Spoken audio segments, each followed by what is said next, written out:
Bangladesh football কি ইতিহাস তৈরি করতে যাচ্ছে, নাকি বাফুফে এমন এক ট্রাম্প কার্ড খেলতে যাচ্ছে যা বদলে দেবে পুরো সাউথ এশিয়ান ফুটবলের মানচিত্র? পাঁচজন রক্ত মাংসের ইউরোপিয়ান দানব আসছে লাল সবুজের জার্সিতে, কিন্তু তারা কারা? আগামী সাব চ্যাম্পিয়নশিপকে সামনে রেখে ফুটবল পাড়ায় এখন উত্তপ্ত আগুন।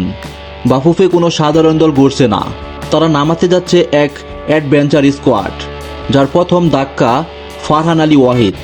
ইংলিশ প্রিমিয়ার লিগের দল ফুলহাম অনূর্ধ্ব-21 দলের এই উইঙ্গার প্রতিপক্ষের ডিফেন্স দুমড়ে মুচড়ে দেওয়ার জন্য তৈরি, এবং তার সাথে যোগ দিচ্ছেন 6 ফিট 4 ইঞ্চির এক স্ট্রাইকার জিদান ইউসুফ, এবং তার সাথে আছেন 6 ফুট 2 ইঞ্চির এক ফায়ার পাওয়ার স্ট্রাইকার জায়ান হাকিমি, যার এরিয়াল পাওয়ার দেখলে যে কোনো গোলরক্ষকের হাত কাঁপতে বাধ্য। এবং লিস্টে 4 নম্বরে আছেন অ্যাডাম আব্বাস। সাউথ এশিয়ান ফুটবলে বাংলাদেশ দীর্ঘদিন যে খরায় ভুগছেন, এই 5 জন প্রবাসী আগমন সেই দিন শেষ করতে চলছে। ইতিহাস সাক্ষ্য দেয়, একক কোনো খেলোয়াড় ম্যাচ জেতাতে পারে না, কিন্তু ট্রফি জিততে একটা পুরো শক্তিশালী টিম লাগে।